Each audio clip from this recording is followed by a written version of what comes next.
Welcome সবাইকে আজকের ক্লাসে। আজ আমরা অষ্টম শ্রেণীর ইংরেজি বইয়ের 93 পৃষ্ঠা থেকে 95 পৃষ্ঠা পর্যন্ত আলোচনা করব। 93 পৃষ্ঠায় এখানে কোহেসিভ ডিভাইস এবং পারপাস অফ ইউজ নামে একটা ছক দেওয়া আছে, এটা পূরণ করতে হবে। এখানে প্রথমেই আমাদের উপরের এই টেক্সটটা পড়ে নিতে হবে এবং এখান থেকে যেই কোহেসিভ ডিভাইসগুলো আছে ওইগুলা এই ঘরে লিখতে হবে এবং ওইটা ব্যবহার করার উদ্দেশ্যগুলো এই ঘরে লিখতে হবে। চলো আমরা উত্তরগুলো দেখে নিই। প্রথমেই একটা দেওয়া আছে দেয়ারফর। দেয়ারফর এর অর্থ হলো তাই। এটার উদ্দেশ্য হলো কজ অ্যান্ড ইফেক্ট, অর্থাৎ কারণ ও প্রভাব। এরপর আছে সো বা তাই, এর উদ্দেশ্য হলো কনসিকুয়েন্সেস অথবা পরিণতি বিশ্লেষণ করা। 3 নম্বরে দেন, এর অর্থ হলো তারপর। এটা ব্যবহার করার উদ্দেশ্য কনসিকুয়েন্সেস ফলাফল অথবা সিকুয়েন্সিং ইনফরমেশন অর্থাৎ তথ্য প্রবাহ। এরপর ফার্স্টলি প্রথমত, এটা সিকুয়েন্সিং ইনফরমেশন বা তথ্য প্রবাহ বোঝাতে ব্যবহার করা হয়। মানে কোনো একটা ঘটনা যখন বিশ্লেষণ করা হয় তখন প্রথমত, দ্বিতীয়ত, তৃতীয়ত, অবশেষে এই জাতীয় যে কথাগুলো এগুলো তথ্যের প্রবাহ একটার পর একটা আসছে এরকম বোঝাতে ব্যবহার করা হয়, যাকে ইংলিশে বলে সিকুয়েন্সিং ইনফরমেশন। এরপর সেকেন্ডলিও সিকুয়েন্সিং ইনফরমেশন। এরপর দাস, দাসের অর্থ এইভাবে। এর অর্থ, এর পারপাস হলো কনসিকুয়েন্সেস অর্থাৎ পরিণতি। এরপর ফার্দারমোর, এর অর্থ হলো অধিকন্তু। এর পারপাস অফ ইউজ হলো অ্যাডিং ইনফরমেশন অর্থাৎ তথ্য যোগ করা। এরপর মোর ওভার, এর অর্থ অধিকন্তু। এটার উদ্দেশ্য অ্যাডিং ইনফরমেশন অর্থাৎ তথ্য যোগ করা। এরপর ফর ইনস্ট্যান্স, এই ক্ষেত্রে এটার পারপাস অফ ইউজ হলো গিভিং এক্সাম্পলস অর্থাৎ উদাহরণ দেওয়া। এরপর আছে ইন কম্প্যারিজন টু দ্যাট, অর্থাৎ ওইটার তুলনায়। এটার পারপাস অফ ইউজ হলো কম্প্যারিজন অ্যান্ড কন্ট্রাস্ট অর্থাৎ সাদৃশ্য ও বৈসাদৃশ্য। এরপর 93 পৃষ্ঠার 6.4.2-এ আরেকটা লেখা আছে, বলছে যে অ্যাক্টিভিটি 6.3.5-এর ফর্মাল টেক্সট সামওয়ানস অ্যাসপাইরেশনটি ভালো করে পড়ো, দলে টেক্সটটিকে ফর্মাল টেক্সটে রূপান্তর করো। এটা করার জন্য অ্যাক্টিভিটি 6.3.3-এর ফর্মাল টেক্সট সম্পর্কিত ফিচারগুলো পড়তে পারো। এটার উত্তরটা আমরা দেখে নিই। সামওয়ানস অ্যাসপাইরেশন অর্থাৎ কারো আকাঙ্ক্ষা, এখান থেকে শুরু হবে hello my name is Khalek. এটা আমরা এখন ফর্মাল ল্যাঙ্গুয়েজে ট্রান্সফার করতেছি। এর আগে এটা লেখা ছিল ইনফর্মাল ল্যাঙ্গুয়েজে আমাদের বইয়ের মধ্যে। এটা যদি আমরা ফর্মালে রূপান্তর করি তাহলে এটা হবে এরকম, hello my name is Khalek, I am 12 years old and live in a slum near Kamalapur railway station with my mother, two little brothers and my sister. I have not seen my father. I love my mother most. এটার বাংলা অর্থ হলো, hello আমার নাম খালিক, আমার বয়স 12 বছর এবং আমি আমার মা, দুই ছোট ভাই এবং আমার বোনের সাথে কমলাপুর রেল স্টেশনের কাছে একটি বস্তিতে থাকি। আমি আমার বাবাকে দেখিনি, আমি আমার মাকে সবচেয়ে বেশি ভালোবাসি। এরপর I am not sure who insisted on me. I have been working to earn some money for the last few months. I think I should help my mother. Firstly, I tried to work as a porter in a market near Komlapur railway station, but the work was very difficult for me. আমি নিশ্চিত নই কে আমাকে জোর করেছে। আমি গত কয়েক মাস ধরে কিছু অর্থ উপার্জনের জন্য কাজ করছি। আমি মনে করি আমার মাকে সাহায্য করা উচিত। প্রথমত আমি কমলাপুর রেল স্টেশনের কাছে একটি বাজারে কুলির কাজ করার চেষ্টা করি, কিন্তু কাজটা আমার জন্য খুব কঠিন ছিল। After that, I started working as a helper in a motor garage. It was too risky for me to work there once I cut my palm with a sharp nail, so my mother told me to leave the job. এরপর একটি motor গ্যারেজে helper হিসেবে কাজ শুরু করি। সেখানে কাজ করা আমার জন্য খুবই ঝুঁকিপূর্ণ ছিল। একবার আমি ধারালো পেরেক দিয়ে আমার হাতের তালু কেটে ফেলেছিলাম, তাই আমার মা আমাকে কাজটি ছেড়ে দিতে বলেছিলেন। At present, I work in a restaurant. I used to start my work at 6 a.m. here. Sometimes I wash dishes wipe tables and sweep floors, and sometimes I serve water. My earning is not comparable to my work. I have no fixed salary for me. So I always get an insufficient amount of money, but my manager praises me very much. বর্তমানে আমি একটি রেস্টুরেন্টে কাজ করি। এখানে সকাল 6টায় কাজ শুরু করতাম। কখনো আমি বাসন ধুই, টেবিল মুছি এবং মেঝে ঝাড়ু দেই।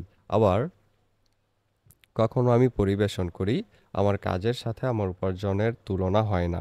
আমার জন্য কোনো নির্দিষ্ট বেতন নেই, তাই আমি সর্বদা অপর্যাপ্ত পরিমাণ টাকা পাই, কিন্তু আমার ম্যানেজার আমার খুব প্রশংসা করেন। এরপর many children of my age come to the restaurant with their parents to have food. When I see them, I always think of having that opportunity. আমার বয়সী অনেক শিশু তাদের বাবা মায়ের সাথে রেস্টুরেন্টে খাবার খেতে আসে। আমি যখন তাদের দেখি, আমি সবসময় সেই সুযোগটি পাওয়ার কথা ভাবি। এরপর there is a school just opposite the restaurant where I work in. I watch the students coming to the school, studying, playing, and having fun with each other. When I see them, I feel sad as I never enjoy that opportunity.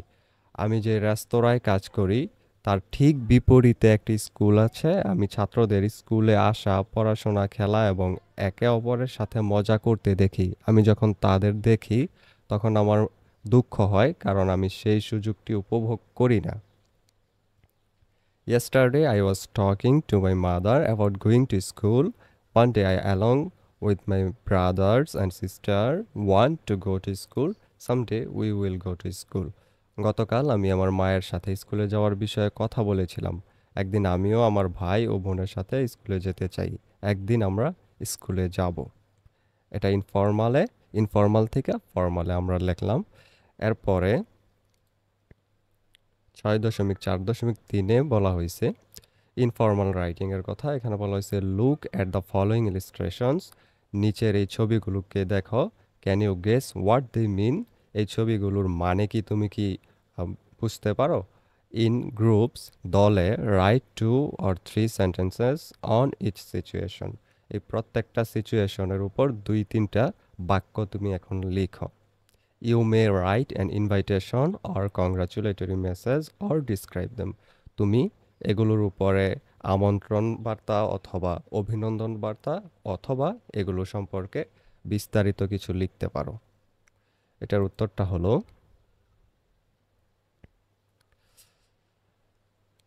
Illustration 1। এটা হলো 94 এবং 95 পৃষ্ঠার কাজ। Illustration 1 অর্থাৎ প্রথম ছবিতে যেটা বলা হয়েছে সেটা হলো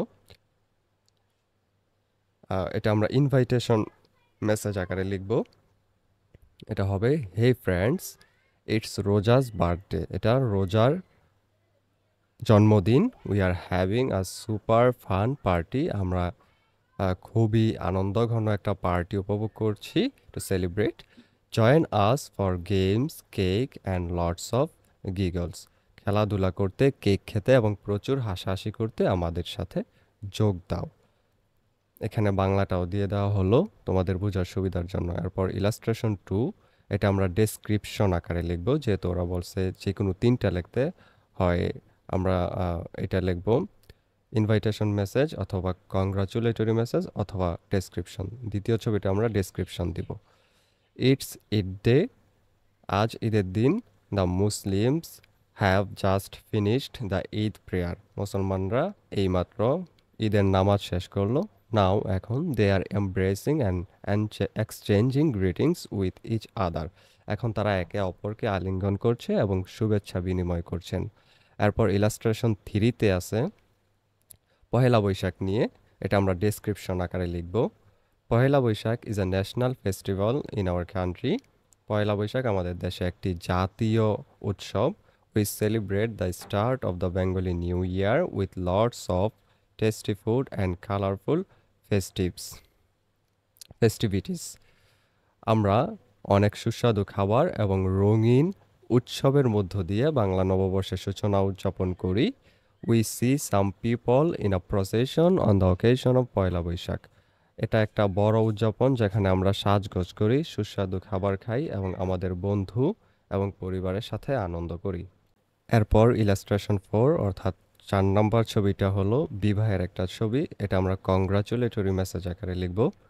Hey, congratulations on getting married. Wishing you a lifetime filled with love, joy, and lots of happy moments together. Cheers to the newlyweds. হেই, বিয়ে করার জন্য অভিনন্দন। আপনাদের ভালোবাসা, আনন্দ এবং একসাথে অনেক আনন্দ মুহূর্তে ভরা একটি জীবন কামনা করছি। নবদম্পতিকে চিয়ার্স। এরপর ইলাস্ট্রেশন 5 আমরা ডেসক্রিপশন আকারে লিখব। The students of a school have come to a hilly area on a study tour. The teacher is guiding the students. They are having fun. একটি স্কুলের শিক্ষার্থীরা একটি পাহাড়ি এলাকায় শিক্ষা সফরে এসেছে। একজন শিক্ষক শিক্ষার্থীদের পথ প্রদর্শন করছেন। তারা মজা করছে।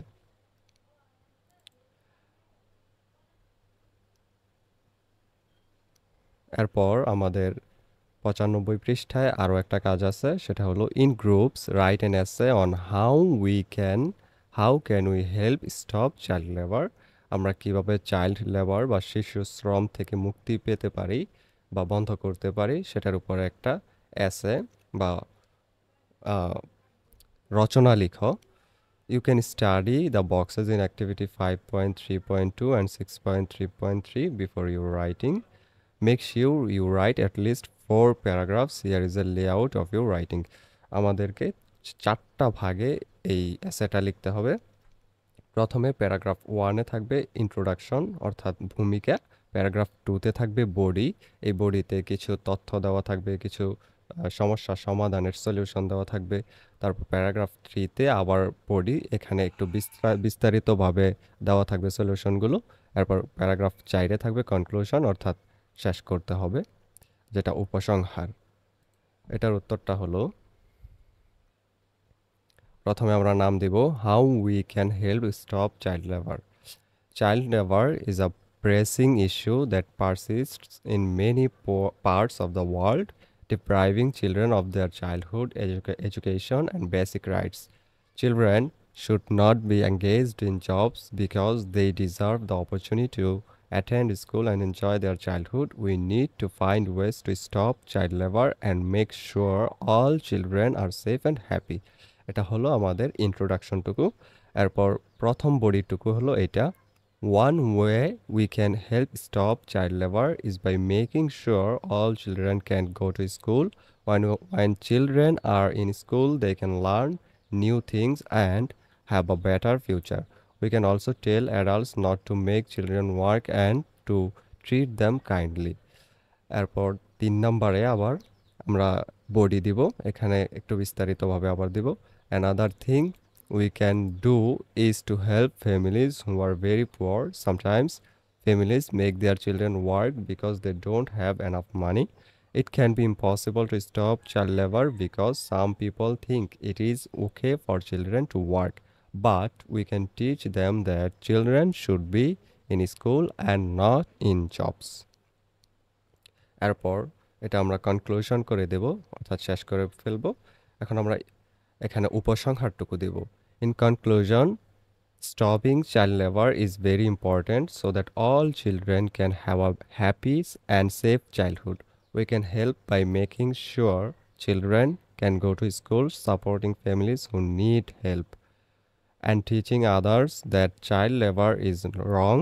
Together we can make a world where every child can play and learn without having to work.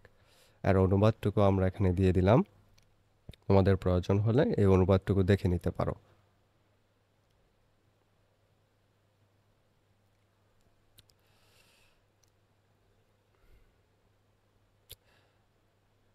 আজকের মতো এখানেই। আমাদের ভিডিওগুলো ভালো লাগলে আমাদের সাথেই থেকো, সাবস্ক্রাইব করে।